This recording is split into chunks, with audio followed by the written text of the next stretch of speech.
السلام علیکم، میں ہوں نور العارفین صدیقی اور آپ دیکھ رہے ہیں آمنے سامنے۔ مصطفیٰ جان رحمت پہ لاکھوں سلام،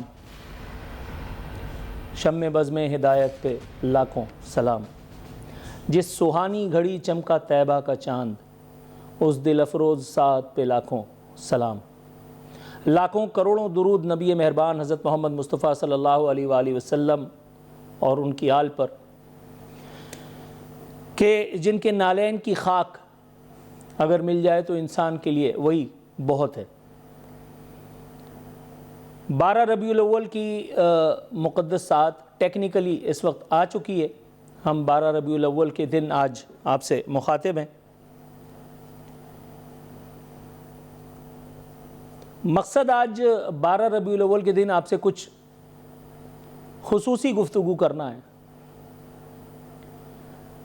یہ وہ دن ہے کہ جب نبی کریم صلی اللہ علیہ وآلہ وسلم کے ذریعے اللہ تعالیٰ نے وہ تمام اصول، ضوابط، وہ مروجہ قوانین جو ہمیں کلام پاک میں ملتے ہیں، جو ہمیں نبی کریم صلی اللہ علیہ وسلم کی سنت سے دستیاب ہیں، وہ بتا کر کے دین کو مکمل بھی فرمایا گیا ہے۔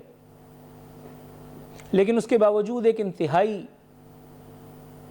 درد مندانہ درخواست ہے کہ آج کے دن کم از کم ہم اپنی روش کو، اپنی اداؤں کو کم از کم اگر دیکھیں، اپنی اپروچ کو ریوزٹ کریں تو کا شاید بہتر ہو۔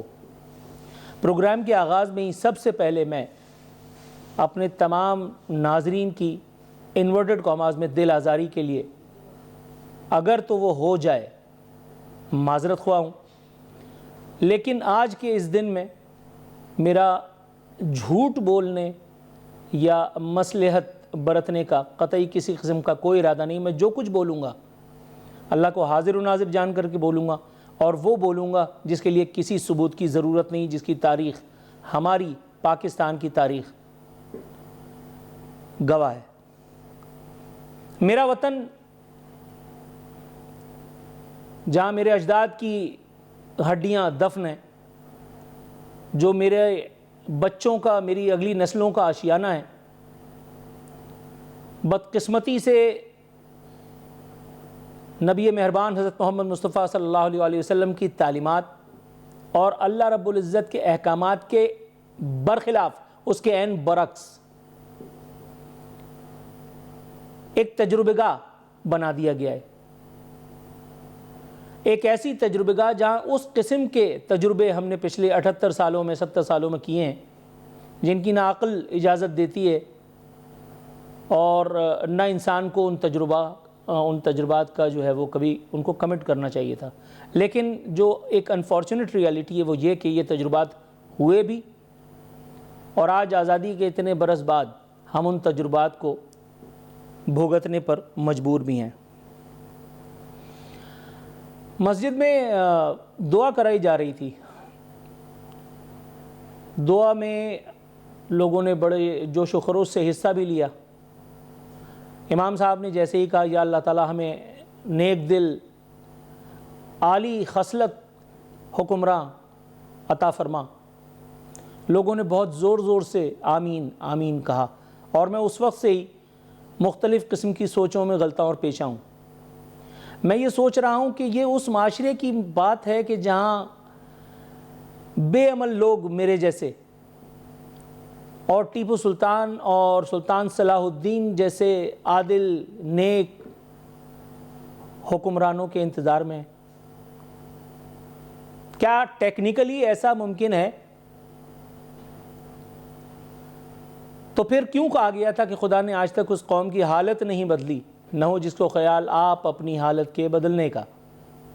جبکہ میری قوم میں کوئی بھی آدمی، کوئی بھی شخص، کوئی بھی نفس، کوئی بھی بشر وطن عزیز کے لیے اپنا کنٹریبیوشن دینے کے لیے تیار ہی نہیں۔ ہر آدمی چاہتا ہے کہ اس کی جگہ میں شہید ہو جاؤں، تاکہ وہ ڈرائنگ روم میں بیٹھ کر کے اپنے بیوی بچوں کی موجودگی میں پاپ کارن کھاتے ہوئے کر کے میری حماقت پر تاسف کا اظہار فرمائے، اور اس کے بعد کروٹ بدل کر کے سو جائے۔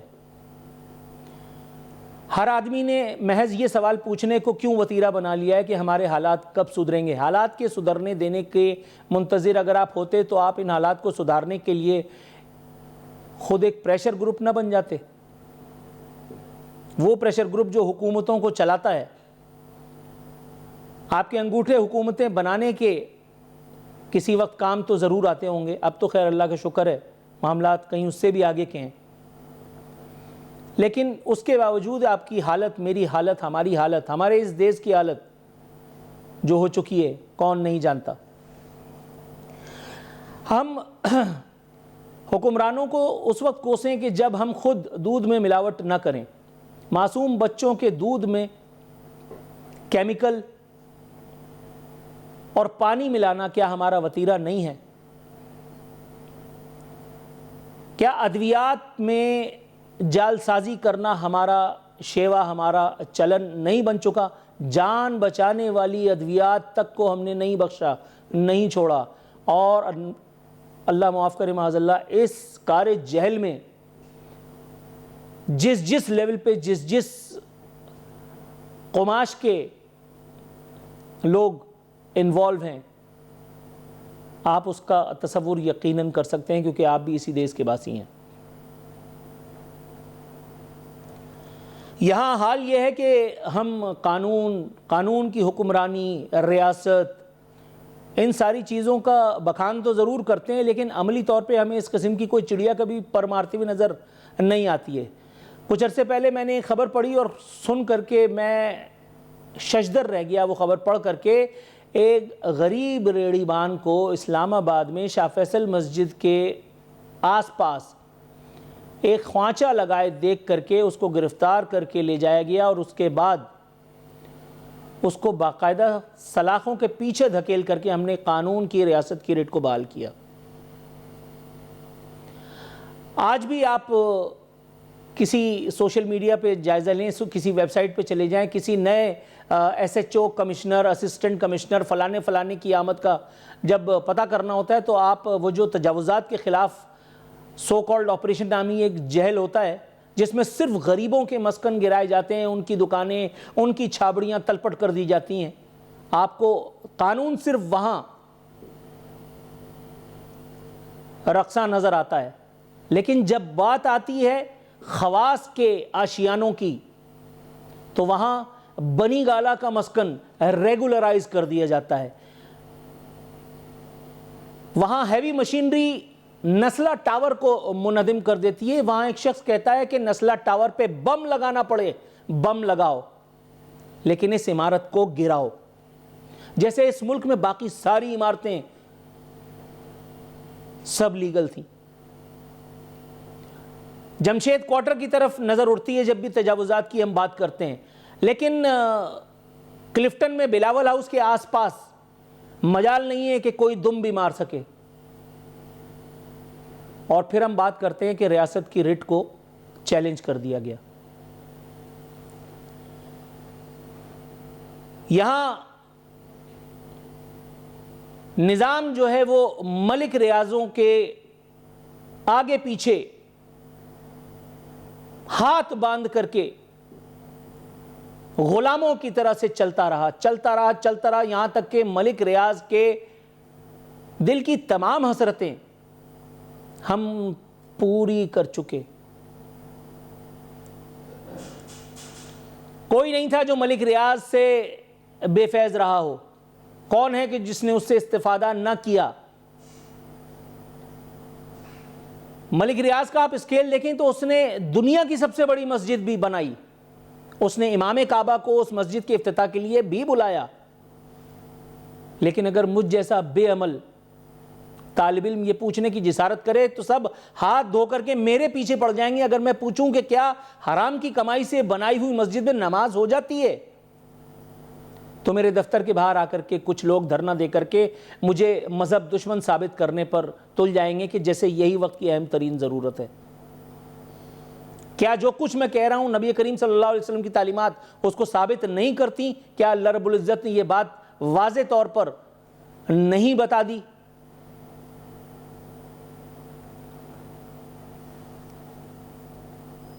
یہاں دریاؤں کی زمین ہڑپ کر کے اور وہاں سوسائٹیاں بنا دی جاتی ہیں,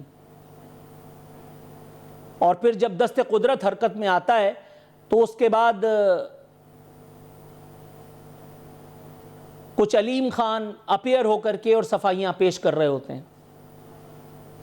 کل میں ایک رپورٹ دیکھ رہا تھا, اس میں جس اسکیل کے لوگ اور جس اسکیل کے اداروں کے بارے میں چشم کشا انکشافات کیے تھے کہ جن میں سے بہت ساروں نے بعد میں میڈیا انڈسٹری میں بھی قدم رکھ دیا تاکہ ان کے تمام کرتوتوں پر پردہ بھی پڑ جائے.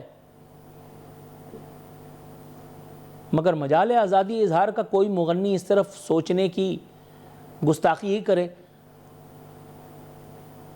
یہاں ملک ریاض کا نام لینے پر ایک زمانے تک پابندی رہی اور آج بھی بہت ساری جگہوں پر ایسا ہے.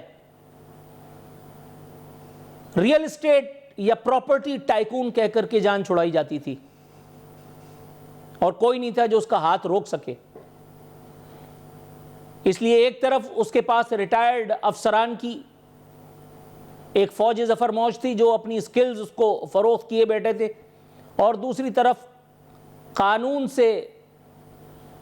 قانون کے داؤ پیچوں سے آگاہ وہ تمام بشر, وہ تمام قانون دان, اگر ان کو قانون دان کہنا بنتا ہے, کہ جو اس کو اس نظام سے پوری طرح سے اویئر بھی رکھے ہوئے تھے, کہاں کیسے بچ نکلنا ہے وہ اس کو یہ بھی بتاتے تھے.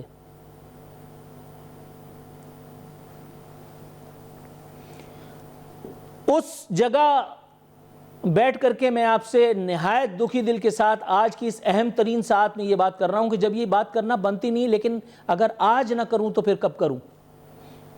جہاں زلزلہ, جہاں بارشیں, جہاں قدرتی آفات محض حکومتوں کی کمائی کا ذریعہ ہوں, جہاں کوئی بھی آفت کے آتے ہی ہمارا پہلا کام دنیا کی طرف رحم طلب نگاہوں سے دیکھنا رہ جاتا ہے, جہاں حکومت کسی کی بھی ہو لیکن کام اس کا بس یہی ہوتا ہے کہ وہ کشکول اٹھاتا ہے اور دنیا بھر میں مانگنے کے لیے نکل پڑتا ہے, اور اس کے بعد ہم بات کرتے ہیں قومی خود انحصاری کی, خود مختاری کی. یہاں حکومتیں وعدے تو کرتی ہیں, یہاں حکومتیں جمہور کو جھانسا تو دیتی ہیں لیکن گن گائے جاتے ہیں جمہوریت کے. یہاں اگر آپ جمہوریت کے رشتہ داروں سے کوئی تلخ سوال ہی پوچھ لیں تو ان کا استحقاق نہ صرف مجروح ہو جاتا ہے بلکہ کبھی کبھی تو آپ کو آف ایئر کر کے آپ کی اوقات بھی یہ بتائی جاتی ہے اور آپ کو آپ کے چینل پہ پابندی لگوا دی جاتی ہے, آپ کو جو ہے وہ آپ کے دفتروں کو بند کر دیا جاتا ہے. عمران خان کے دور میں ایسا نہیں ہوا, اس سے پہلے کی ہماری تاریخ اٹھا کر کے دیکھیں, نہ جانے کتنے ایسے باب آپ کو مل جائیں گے.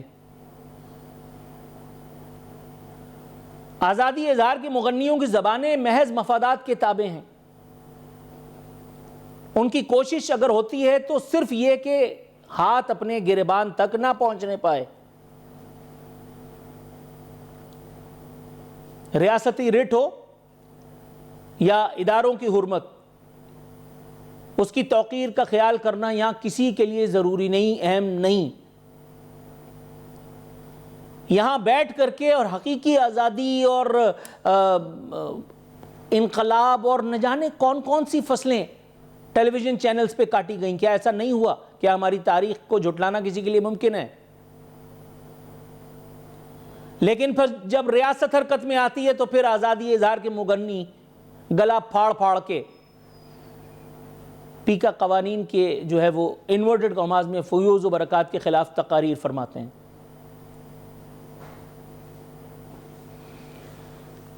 کیا ہم اس دیس میں نہیں ہیں جہاں عمرہ کو, غریبوں کو اپنی گاڑی تلے رون دینے کی کھلی آزادی, کھلی چھوٹ ہے؟ کراچی میں نتاشا والا واقعہ کون ہے جسے یاد نہیں؟ اور اس کے بعد نظام نے کتنی پھرتی اور چابک دستی سے اس خاتون کو بری کرا دیا. جہاں دیت کا قانون مذاق بن کر کے رہ گیا ہو, جہاں غریب کی زندگی کی کوئی وقت نہ ہو, حقوق سارے عمرہ کے ہوں, فرائض سارے غربا کے. یہاں کارساز پہ ایک نجی ٹیلی ویژن چینل, بیرونی دنیا سے تعلق رکھنے والا ایک بڑا ٹیلی ویژن چینل, اس کے اسپورٹس ایڈیٹر اس کے بیٹے نے عین رمضان میں سڑک کنارے افطار کرتے ایک جوڑے کو ہٹ کیا, خاتون آن سپاٹ جان سے ہاتھ دھو بیٹھی, 1 ہفتہ کیس فارغ. نور مقدم کا قاتل آج بھی ویڈیو ایویڈنسز کی موجودگی کے باوجود بھی اس کو پھانسی دینے میں ریاست بار بار, حکومت بار بار تامل کا شکار ہے, ہچکچاہٹ کا شکار ہے, جھجک کا شکار ہے کہ کہیں یہی نقطہ آغاز ثابت نہ ہو جائے. بات نکلے گی تو پھر دور تلک جائے گی. لیکن اس بات کو سمیٹنا کس کے بس میں ہے؟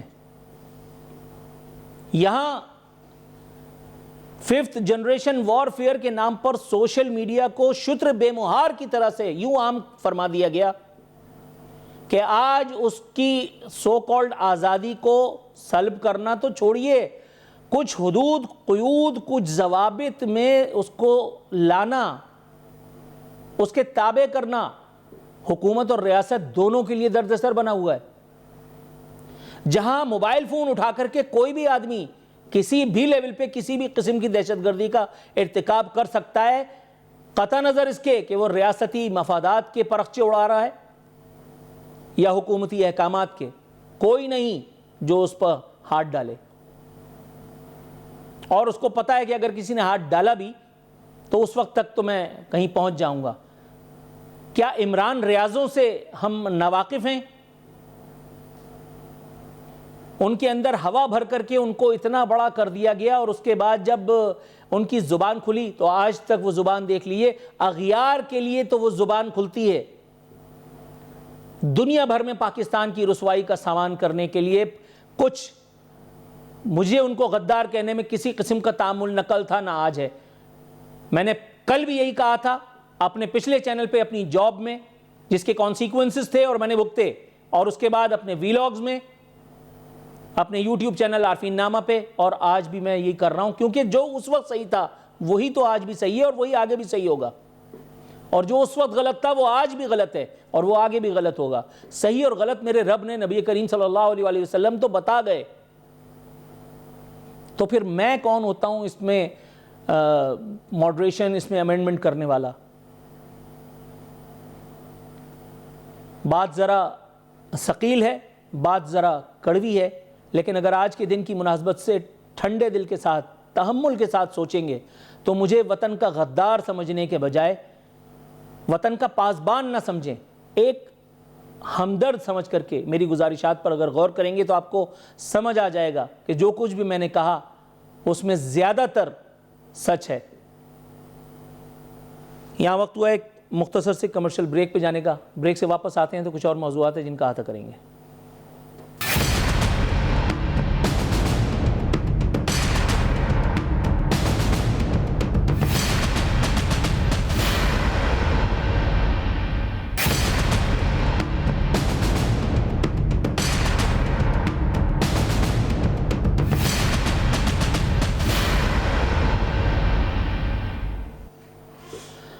ویلکم بیک ناظرین. خاصا ثقیل سا فتویٰ یا انٹرو آپ نے سنا. میں نے پہلے ہی معذرت کر لی تھی جن لوگوں کو میری بات بری لگے, اور وہ بھی خصوصی طور پر آج کے دن, لیکن میرے خیال میں آج کے دن سے زیادہ بہتر دن کوئی اور نہیں تھا کہ جب ہم اپنی روش کا جائزہ لیں. ہم یہ سوچیں کہ ہم نے وطن کے لیے کیا کچھ کیا. ہر آدمی ہے کہ یہ سوچنے میں لگا ہوا ہے کہ حکومت نے اس کے لیے کیا کیا اور اس ملک نے اس کو کیا دیا. میرے ساتھ موجود ہیں محترم راجہ اسامہ سرور صاحب. تعلق ہے ان کا حکمراں جماعت سے. ان کو اس وقت اس لیے ہم نے زحمت دی ہے تاکہ جو کچھ گفتگو ہم نے پچھلے ہاف میں کی تھی, کچھ اس کے حوالے سے بحیثیت ایک حکمراں جماعت جو ان پر ذمہ داریاں عائد ہوتی ہیں, جو ان سے حکومت میں رہتے ہوئے ان سے عوام کی توقعات ہیں, اس کا محاسبہ کرنے کی ذرا اداکاری فرمائیں. ذرا جانیں کہ جو کچھ پچھلے 78 سال میں ہوا ہے, پچھلے 1 سال میں یا 2 سال میں اس سے کتنا کچھ ہی الگ کر پائیں. راجہ صاحب السلام علیکم. السلام.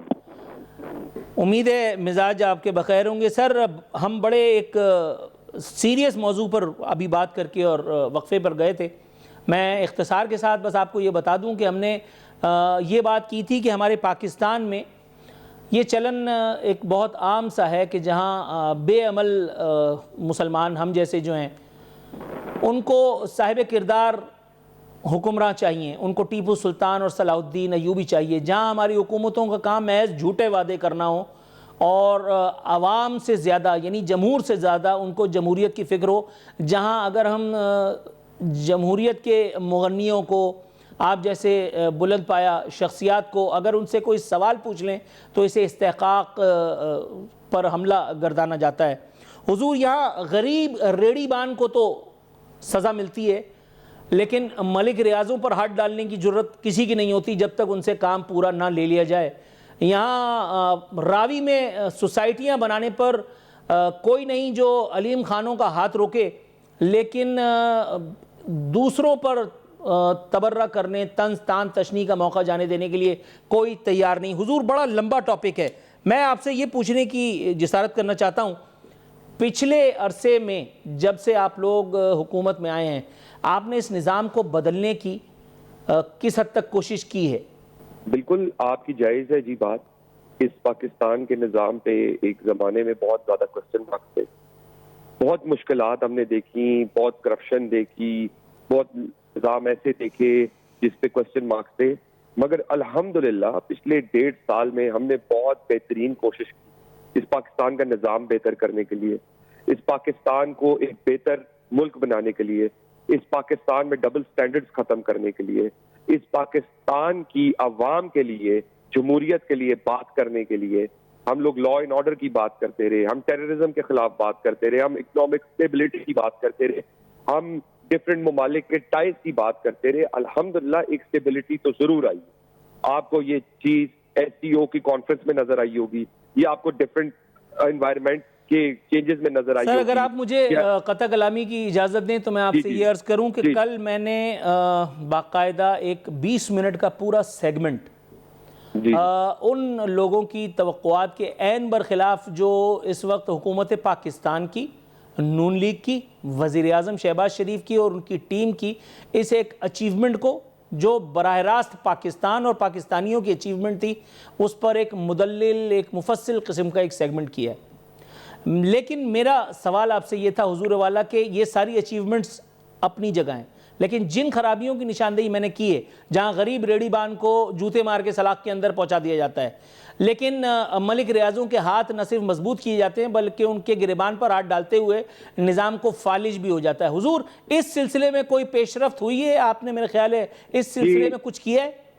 جی بالکل جی، ملک ریاض صاحب کے خلاف اگر آپ ایز اے سوسائٹی ایک بات کر رہے ہیں، ایز اے پرسنل یا ایک بزنس ٹائکون کے بات کر رہے ہیں، بلکہ حکومت پاکستان جس حد تک جا سکتی ہے اور جا رہی ہے، ہم ان کے اس چیز پہ بھی ہیں کہ اگر ان کو اریسٹ کیا جائے ان کے ڈیفرنٹ کیسز میں ابراڈ سے، تو حکومت اس چیز پہ بھی سٹانس لے گی اور لینا چاہیے۔ اگر کسی شخص نے لا ابائڈ کیا ہے، کسی کو بھی اجازت نہیں ہے لا ابائڈ کرنے کی، ہم سارے اس پاکستان کے لا کے نیچے آتے ہیں، ہم بالکل اس چیز کے ساتھ کھڑے ہیں، اور میں آپ کو as a representative of P M L N and as an M N A آپ کو بالکل بتا رہا ہوں کہ ہم اس چیز کے بالکل حق میں ہیں، چاہے وہ کوئی بھی ہو، چاہے اس کا کسی سے بھی تعلق ہو۔ بالکل درست ہے سر، آپ نے بڑی زبردست بات کی، الحمدللہ میں بڑا خوش ہوں، اور مجھے آپ سے یہی جواب چاہیے تھا، مجھے آپ سے توقع بھی اسی جواب کی تھی، لاجیکل جواب کی۔ آپ نے کہا ہم سب قانون کے تابع ہیں۔ Sir do you really mean that? آپ کو ایسا ہی لگتا ہے کہ پاکستان میں سب ایسے ہی سوچتے ہیں؟ آپ کے خیال میں یہ بڑا مطلب ایسا جواب ہے جو سالویبل ہے ایک عام آدمی کے لیے جو دن رات نظام کو امیروں کی دہلیز پہ سر رگڑتے موجود دیکھتا ہے، جہاں کوئی ایم این اے اپنی گاڑی کے نیچے کسی پولیس والے کو رون دیتا ہے اور اس نظام کو لقوہ، فالج، کینسر سب مار جاتا ہے، کوئی اس کا کچھ نہیں بگاڑ پاتا، جہاں کسی انڈسٹریلسٹ کی فلانی اپنی گاڑی سے کسی مڈل کلاس باپ بیٹی کو کچل دیتے ہوں اور دیت کے قانون کا فائدہ لے کر کے، قانون بھی اس کو نہیں کہنا چاہیے، دیت کا فائدہ لے کر کے اور قانون کا مذاق اڑایا جاتا ہے۔ سر آپ کے خیال میں ان ساری صورتحال کے بعد بھی کیا آپ اپنے اس بیان پر قائم ہیں کہ ہم سب بحیثیت پاکستانی ایک ہی قانون کے نیچے ہیں؟ دیکھیں جی، کالی بھیڑیں ہر جگہ موجود ہیں، خالی ملک پاکستان میں پوری دنیا میں موجود ہوتی ہیں، ان کالی بھیڑوں کو میں نہ ڈیفینڈ کر سکتا ہوں نہ کروں گا. ہمارا کام ہے کہ پاکستان کی حفاظت کرنا. اگر کوئی غلط کرتا ہے اس کو اکاؤنٹیبل ہونا چاہیے, اس کی اکاؤنٹیبلٹی کرنی بھی چاہیے, اور ہم سب کو اس کے خلاف کھڑا ہونا چاہیے. میں بھی ایک MNA ہوں, میں کبھی یہ اپنی پاور کو مس یوز نہیں کروں گا, نہ میری پارٹی مس یوز کرنے دیتی ہے, نہ ہمیں مس یوز کرنے دیا جاتا ہے. ہم پہ چیک ہوتا ہے, ایک عام شہری سے زیادہ ہم پہ چیک ہوتا ہے, کہ ہماری ہر موومنٹ پہ چیک ہوتا ہے, ہر چیز پہ.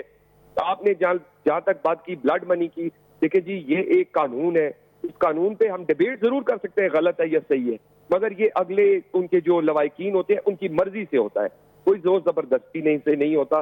یہ ایک قانون ہے کہ ملک پاکستان ایک بہتر طرف جا رہا ہے, اور انشاءاللہ اس کو جانا چاہیے بھی. سر آپ نے سوشل ورک کا ذکر کیا, تو سوال میرے پاس پہلے سے تیار ہے کہ ہمارے یہاں, میں نے اپنے فتوے میں کہا پہلے سیگمنٹ میں, کہ ہمارے یہاں قدرتی آفت, زلزلہ, بارش, واٹ ایور, بدقسمتی سے ٹریک ریکارڈ ہے کہ ہماری حکومتوں کی کمائی کا زیادہ ذریعہ ہوتا ہے. سب سے پہلے ہم سوشل ویلفیئر کے نام پہ اپنی ویلفیئر شروع کر دیا کرتے تھے. ماضی میں تو کم از کم ایسا ہی ہوتا رہا, آج کا حال آپ بتا سکتے ہیں سر؟ اس حوالے سے حکومتی روش کو بدلنے میں آپ لوگوں نے کیا کچھ کردار ادا کیا, اگر آپ بتانا چاہیں. دیکھیں جی, اب یہ کوئی نظام نہیں رہا, یہ 2025 ہے. ہمارے پرائم منسٹر, ہماری CM صاحبہ, ہمارے ادارے ہر چیز پہ نظر رکھ کے بیٹھتے ہیں.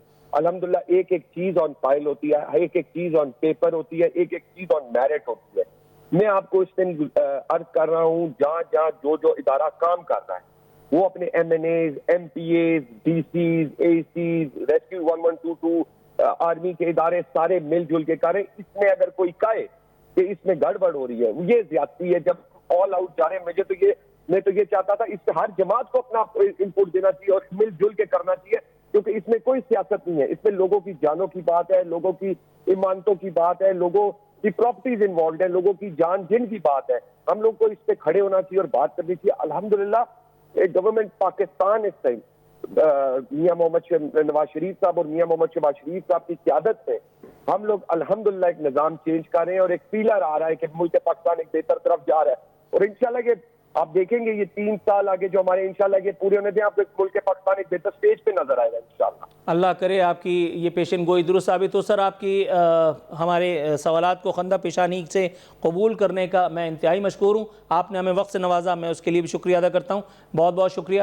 ناظرین, یہ تھے راجہ اسامہ سرور صاحب. یہاں وقت ہوا ایک مختصر سی کمرشل بریک پہ جانے کا.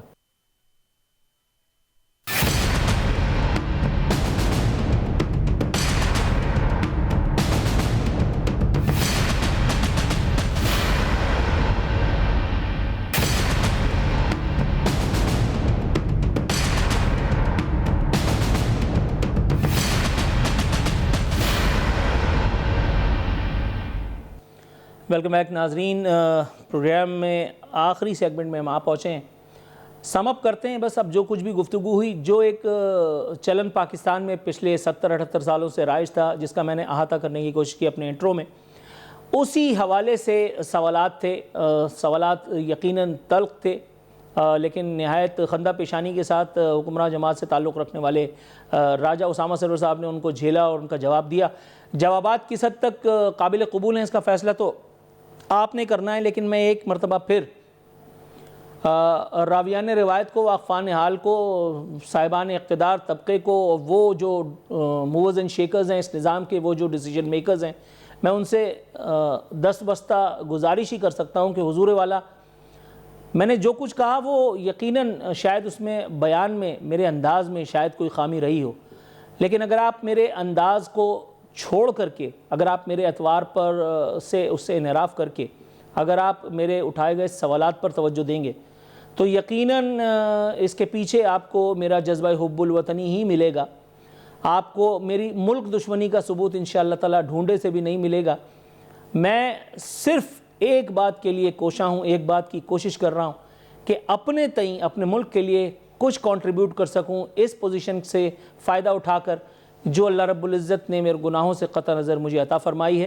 ورنہ مجھ جیسے بہت سے سی وی لے کر کے اور مارے پھر رہے ہیں محض ایک اپورچونٹی کی تلاش میں. ساتھ ہی ساتھ میں اس ایک ملک پاکستان کو اپنے بچوں کے لیے ایک بہتر جگہ دیکھنے کا تمنائی ہمیشہ سے رہا ہوں اور آج بھی ہوں. اور اب جیسے جیسے میری عمر آگے بڑھ رہی ہے, اور میرے بچے میرے سامنے الحمدللہ پروان چڑھ رہے ہیں. میری کوشش یہ ہے کہ میں زیادہ جلدی کوشش کر کے کنٹریبیوٹ کر کے اس جگہ کو ٹوک کے تنقید برائے اصلاح کا نقطہ اٹھا کر کے کم از کم ایسا کر کے اپنے طور پہ چلا جاؤں کہ جہاں میرے بچوں کو سانس لینے میں دم نہ گھٹے. مجھے کسی قسم کی حقیقی آزادی کا کوئی خیال نہیں چل رہا ہے. مجھے کسی سے کوئی پولیٹیکل افیلیشن سے میرا کوئی واسطہ نہیں ہے. نہ میں کسی کا مداح ہوں نہ میں کسی کا مخالف ہوں. جو کچھ بھی ہے میرا ماضی کھلی کتاب ہے. میں نے جو کچھ بھی کیا ہے اس کے نزدیک وہ صرف اس حوالے سے ہے کہ جو ایک ذمہ داری اللہ رب العزت نے میرے کاندھوں پہ ڈالی ہے اس کی انجام دہی کے لیے میں نے یہ کوشش کی ہے. اگر آپ کو میرے سوالات میں چبھن محسوس ہوئی ہو اٹ مینس کہ میں نے اپنا کام پوری جانفشانی کے ساتھ کیا ہے. لیکن مجھے امید ہے کہ آپ ان سوالات کے پیچھے چھپے جوابات کو تلاش کر کے اور ہمیں ان سے مطلع کرنے کی ضرور کوشش فرمائیں گے. اپنا خیال رکھیے گا. انشاءاللہ تعالیٰ پھر بشرط زندگی ملاقات ہوتی ہے. فی امان اللہ.